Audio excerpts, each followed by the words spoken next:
누가복음 23장 8절에서 12절입니다. 예수님이 빌라도 총독에서 이제 헤롯 왕에게 끌려가서 신문을 받습니다. 이 헤롯 이야기는 누가복음에만 나오네요. 마태, 마가복음에서는 나오지 않아요. 빌라도 총독이 바로 재판을 해서 예수님의 사형 판결을 받고 십자가 못 박힌 걸로 나오는데, 누가복음에는 빌라도가 헤롯에게 예수님을 넘깁니다. 왜냐? 헤롯이 갈릴리의 분봉왕입니다. 예수님의 갈릴리 출신이잖아요. 해서 갈릴리의 왕인 헤롯에게 넘겨서 헤롯이 예수를 신문하도록 합니다. 빌라도가 아주 영악한 정치인입니다. 8절에 보면 헤롯이 예수를 보고 매우 기뻐하니 이는 그의 소문을 들어서 보고자 한 지 오래였답니다. 예수님에 대한 소문을 들었어요. 듣고는 호기심에 발동한 겁니다. 예수님의 하신 일들, 병자 고치고 귀신을 쫓아, 또 오병이어로 많은 사람을 먹인 것, 또 물리를 걸은 것 들으면 정말 그럴 수 있을까 하는 일들이죠. 헤롯이 예수에 대한 그런 호기심이 엄청났습니다. 이제 그 전에 세례 요한 아시죠? 세례 요한을 헤롯이 죽였거든요. 헤롯의 사생활, 형수를 취한 문제인데 이걸 세례 요한이 비판했어요. 그래서 헤롯이 세례 요한을 붙잡아 놓고 세례 요한을 죽였습니다. 그 세례 요한이 나사렛 예수를 하나님의 어린 양이라 이렇게 소개하고, 또 나사렛 예수가 행한 일들에 대한 소문을 들었는데 한 번도 이렇게 직접 보지 못한 거예요. 그래서 예수를 한 번 봤으면 보고 싶다 하는 겁니다. 그래서 또한 무엇이나 이적 행하심을 볼까 바랐더 연고르라. 참 우리 예수님이 동물원의 원숭이처럼 한번 구경하고 싶다 그런 마음입니다. 이게 이제 의미하는 바는 헤롯 생각에 나사렛 예수가 헤롯의 정치적인 그런 자리를 위태롭게 할 사람은 아니다 하는 데서 옵니다. 만일 예수님이 헤롯의 정치적인 자리를 위협한다 이러면 헤롯이 가만히 있겠습니까? 세례 요한을 죽인 것처럼 예수님도 헤롯이 먼저 죽이고자 했겠죠. 근데 헤롯은 예수님에 대해서 그렇게 위협을 느끼지 않은 것 같습니다. 세례 요한은 헤롯의 사생활에 대해서 지적을 했는데 예수님은 그런 말씀을 하지 않으셨던 것 같아요. 헤롯이 보기에 세례 요한과 예수님은 이렇게 달랐던 겁니다. 헤롯이 예수님을 신문하는데 여러 말로 물었습니다. 근데 예수님이 대답하지 아니했다. 이 앞에 헤롯이 예수님에 대한 진지한 관심이 아니고 호기심이죠. 그죠? 그리고 호기심으로 질문하는 말 또한 가벼운 말이죠. 근데 그 앞에 빌라도가 예수님에 대해 질문했던 거 있죠. 내가 유대인의 왕이냐 할 때에 예수님은 대답을 하셨어요. 헤롯보다는 빌라도가 훨씬 진지한 사람이다 하는 걸 알 수 있고, 헤롯의 질문에 대해서는 예수님은 그냥 다 침묵하십니다. 이런 걸 보면 우리 예수님은 사람을 대할 때 사람에 따라 혹은 내용에 따라 다른 대화법을 가지신 겁니다. 하나, 몇 번째가 강조한 반대, 예수님이 누구신가에 대해서는 누가 묻든 간에 예수님은 대답을 하셨다는 겁니다. 10절에 보면 대제사장들과 서기관들이 서서 힘써 고발하더라. 대제사장들과 서기관들이 빌라도에게도 그렇고요, 지금 헤롯에게도 그렇고 지금 따라와가지고 예수님을 계속 정죄합니다. 이래서 저래서 고발합니다. 힘써 고발하더라. 보세요. 앞에 빌라도가 내가 보기에는 나사렛 예수는 무죄다라고 했잖아요. 그러니 대제사장들과 서기관들이 긴장하면서 어찌하든지 예수님을 유죄로 만들기 위해서 지금 애쓰고 있습니다. 이 대제사장과 서기관이 하는 일이 하나님을 제사하고 하나님의 말씀을 전하는 사람이죠.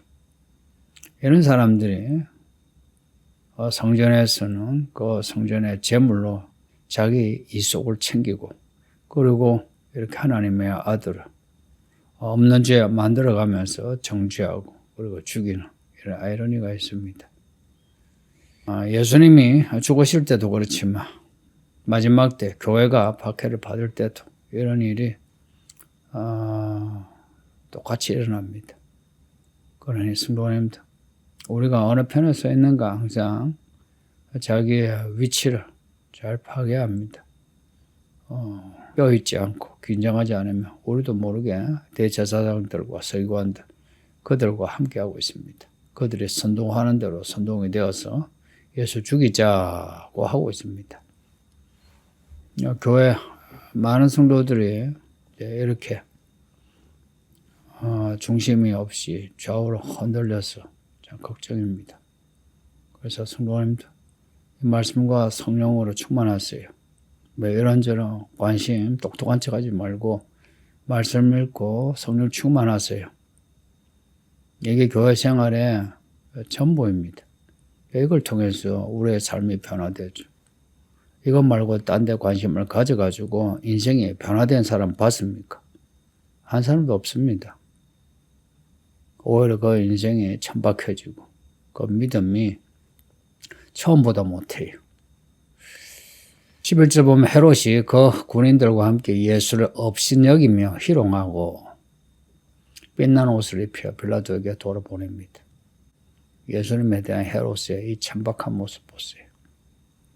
호기심으로 만났다가 이런저런 질문을 하고 또 그 예수가 기적을 행하나 관심 있게 보고 근데 예수님이 별 기적을 안 일으키죠.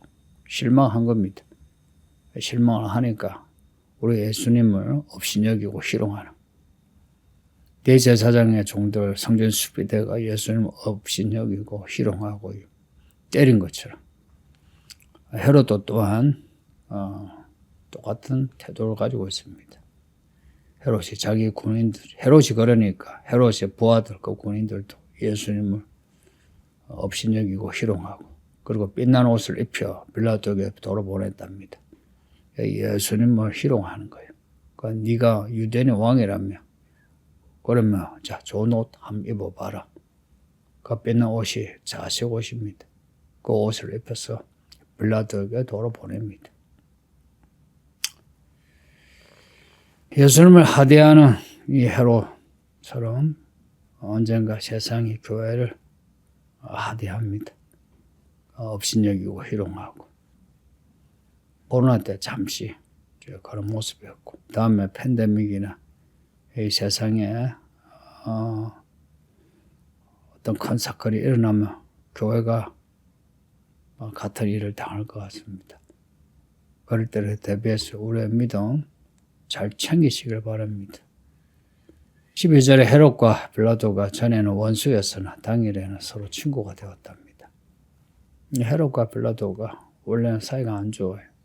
서로가 정치적으로 맞물려 있잖아요. 물론 헤롯은 갈릴리, 베레아 지역의 분봉왕이고 빌라도는 유대인데 이렇게 유대, 갈릴리, 또 베레게 세 군데로 이렇게 나눠져 있어요.